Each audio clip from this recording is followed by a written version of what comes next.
districts in Vegas Tuesday, they didn't have enough teachers. Valeria Gurr is with us. She's with the American Federation for Children and joins me now. Why does Nevada have a staffing shortage like this? I think we have to recognize that the system has failed students and teachers for the longest time, and we have to bring accountability and school choice into the system. If not, we're going to continue seeing what we've been seeing for the longest time. I don't think this is new. I think that, the teachers union loves to put this narrative, essentially saying that, the teachers are leaving the profession. I think this has been happening for a very, very long time. Now, only 16% of Hispanic fourth graders in Nevada are proficient in reading. Why is that? It's because of what I said. It's so bureaucratic.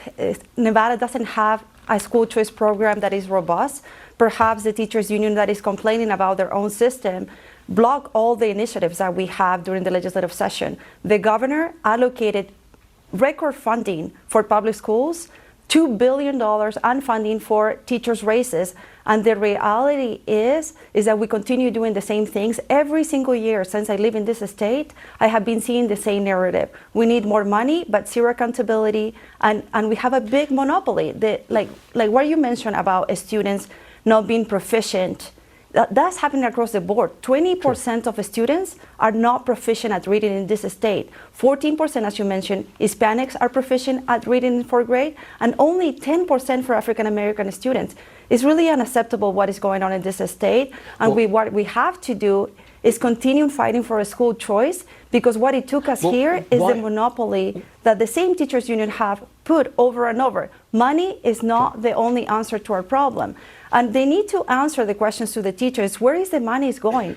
There was a lot of funding allocated during COVID, and it would be interesting to know how many of the vacancies of these teachers are actually new positions that were open, because the reality is that the teacher shortage have been here for a very, very long time. School choice is really big in many other states.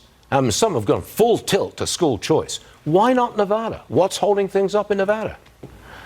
Well, the teachers union is very against it. We have two very strong teachers unions. Wait a second. What about local politicians?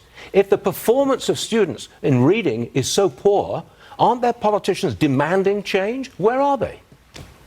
Some are, but the ones that are being paid by the teachers union are not. And the reality is that we have two Democrat houses in this state, and they block every initiative. The governor had a strong proposal. He proposed $50 million to be allocated on opportunity scholarship that would have served 5,000 students. Instead, they cut funding this year, and we almost lost 600 students.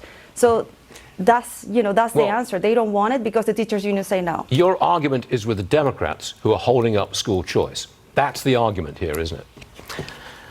It is unfortunate, because education should never be a political issue. It should be about the kids. It is and as you mentioned, the statistics are showing that for decades we remain at the bottom. And parents are no fool, neither is the teachers. They're all leaving. Everybody's looking for options. And if we would have a school choice, even for the teachers, we would stop this monopoly. I get it. I know what you're pushing for, but you've got to do something about your politicians in that state. That's who you should be aiming it at.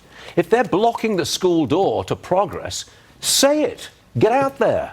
Anyway, I'm out of time. I'm sorry. I get upset about this kind of thing. We have been saying it. You're just losing a generation, and that's a disgrace. What we have to continue to do is inform families. Right. Thanks very much, Valeria. I'm sure you'll take my hints here. Thanks very much indeed. See you soon. Thank you so much. You're welcome.